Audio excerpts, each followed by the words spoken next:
Mukhang napaso itong si Kibuloy. Alam nyo guys, mukhang tuluyan na nga pong hindi na magagamit ni Kibuloy ang kanyang mga lavish lifestyle. Yung kanyang chopper, yung kanyang mga kayamanan, mukhang hindi niya na talaga magagamit. Kahit yung kingdom, mukhang hindi na nga magagamit ni Kibuloy. Alam niyo ba kung bakit? Meron na pong nakapatong na 10 milyon sa kanyang ulo. Talagang hindi ka papatulugin ito kada gabi. Hindi ka papatulugin ng batas dahil kada labas mo dyan sa inyong bahay ay baka may makakita sa'yo at itimbre ka. So ngayon, ito, Jay Guevara, Banat Bay. Ito muna kay Banat Bay. Makinig ka. Total, kinasuhan ka ni Trillanes. Maliit lang naman yung sinusweldo mo dyan sa pagbablog mo. Alam namin yan. Malinis na yung 1 milyon mo. Pero, kung gusto mo ng parang nanalo ka sa loto, diba? Yung sweldo niya na 1M, ano yan eh, kasama na dyan yung SMNI, yung pagbablog niya, siguro overall 1M yan per month. Alam mo, bugaw, kung gusto mong maging instant millionaire, ituro mo na. Diba?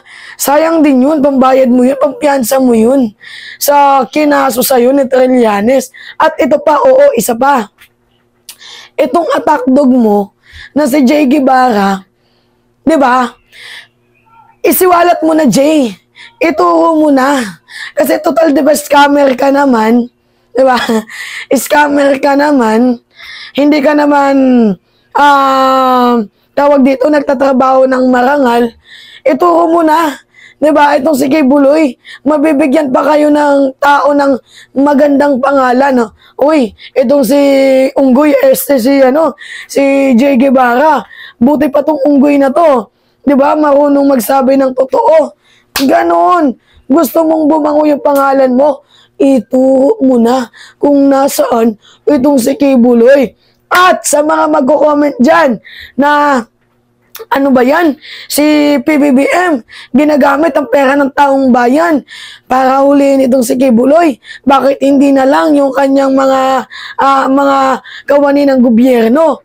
Eh may big fish nga. Diba? May malaking tao sa likod ni Kibuloy at si Digong yun.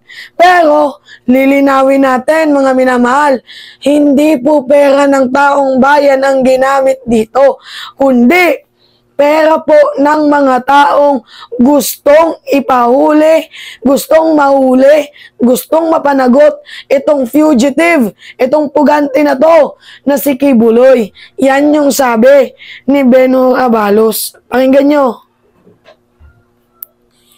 Gusto ko hong i-anunsyo sa mga nanonood at nakikinig na meron tayong mga kaibigan na gustong tumulong sa paghanap sa kanila at nag-o-offer ng reward ng 10 million pesos.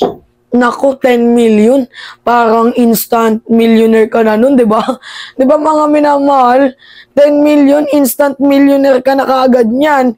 Once na malaking halaga yan ha, 10M. Tapos 1M sa mga bata-bata ni Kibuloy. Di ba? Yung mga kakampi niya, na mga criminal offender din. Tagwa 1M yung patong sa ulo. Malaki na din yun. Anyway, continue. No. For any information leading to the arrest of Pastor Kibuloy, guys, oo nga pala, lilinawin natin. Hindi nyo po ituturo si Kibuloy na sasamahan nyo pa yung mga pulis papunta sa bahay nila. Ang tinutukoy po ni Benhur Abalos, information lang. Kunyari, pumunta kayo sa pulis, tinuro nyo yung info ni Kibuloy, hindi nyo na kailangang sumama. Yes, tama yung narinig nyo. Information lang at pag tama na nandoon niya si Kibuloy at nahuli, meron po kayong 10 million. Info lang po ang hinihingi dito. Info lang. And 1 million each for Presente Canada, Pauline Canada, Ingrid Canada, Jacqueline Roy, at Sylvia Semianes. Si Pastor Kibuloy, kasama si Crescente Canada, Pauline Canada, Ingrid Canada, Jacqueline Roy at Sylvia Semianes ay mga pugante. Sila'y pinaghahanap ng mga Yan yung hindi matanggap ng kapo ni Kibuloy na tawaging pugante. Hindi nila matanggap yon mga minamahal. otoridad. Dahil sila ay may warrant of arrest na in-issue ang isang korte.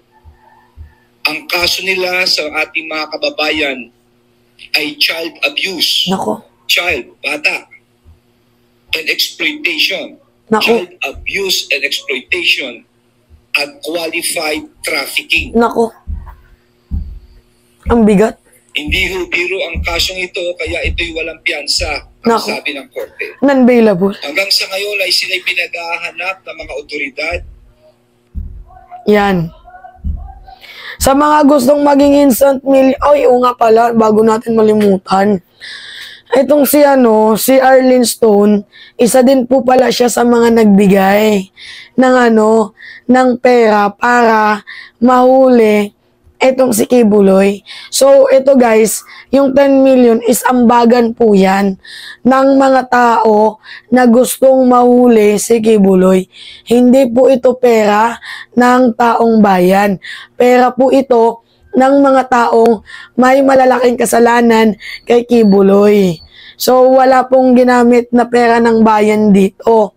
So, ngayon, itong 10 million na to, sa kung sino man ang makakapagturo, kung nasaan man, itong si Kibuloy, maswerte ka. Dahil instant millionaire ka na kaagad. 'Di ba? So, bugaw, ituro mo na. Para hindi na kayo mang-scam-scam. Or else, si Digong. Pero yung 10M, maliit lang yan kay Digong eh. Maliit lang yung 10 milyon kontra sa bilyon-bilyon na ninakaw nila di umano sa pera ng taong bayan. Pero anyway, 10 million is such a big amount, big money para mahuli itong si Kibuloy, and that is enough para ikanta, may kumanta kung nasaan si Kibuloy. Kasi ang taong bayan guys, pag pera yung pinag-uusapan, syempre salat na salat, 'di ba? Ang mamamayang Pilipino, madaming mga naghihirap. So madami ang talagang makikipagpatayan diyan para mahuli itong si Kibuloy. Anyway, yun lamang po guys. It's me again, si Mima Alicia nyo, at nagbabalik ulit para sa ating panibagong video.